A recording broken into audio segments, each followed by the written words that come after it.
விஜய் தாக்கத்தை ஏற்படுத்துறாரு, அதை பத்தி உங்க கருத்து என்னன்னு கேட்டாங்க. நான் சொன்ன விஜய் என்னோட கருத்து தான் நான் சொல்ல முடியும். நான் உங்களுக்கு தெரியும், நான் என்ன யதார்த்தமா நான் எதை நம்புறேனோ என்ன நினைக்கிறேனோ அதை சொல்லக்கூடியவன்.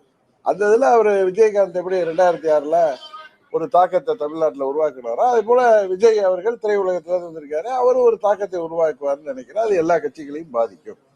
2006ல உங்களுக்கு தெரியும், டிஎம்கே 95-96 சீட் வந்தாங்க. இது வரைக்கும் ஒரு இண்டிபெண்டன்ட் மெஜாரிட்டி வர முடியாம சிங்கிள் லார்ஜஸ்ட் பார்ட்டியா வந்தாங்க. அப்ப அவங்க ஒரு மைனாரிட்டி கவர்மெண்ட் ஆரம்பிச்சாங்க. எங்க கட்சி அப்ப அம்மா அப்ப 65 சீட் வாங்கணும். எங்க கட்சி கூட்டணி எல்லாம் சேர்த்துன்னு நினைக்கிறேன், எம்டிஎம்கே சேர்த்து. அப்ப தினமலர் பத்திரிகைன்னு நினைக்கிறேன், இல்ல ஏதோ பத்திரிகையில 70 தொகுதிகள்ல ஏடிபிகே அவருடைய வெற்றியை பாதிச்சிருக்காரு, டிஎம்கே தொகுதியை 50 தொகுதிகளில் பாதிச்சதா தகவல் பார்த்தா செக் பண்ணி பார்த்தா அது உண்மை. 2006ல நான் இங்க எம்பியா இருந்த நேரத்துல அதே மாதிரி விஜயால பாதிப்பு ஏற்படும் அப்படின்னு சொன்னேன். உடனே விஜயோட கூட்டணிக்கு இதுக்கு அதுக்கு நீங்க கேட்கிற கேள்விக்கு நான் பதில் சொன்னா அது கூட்டணியான்னு கேக்குறீங்க.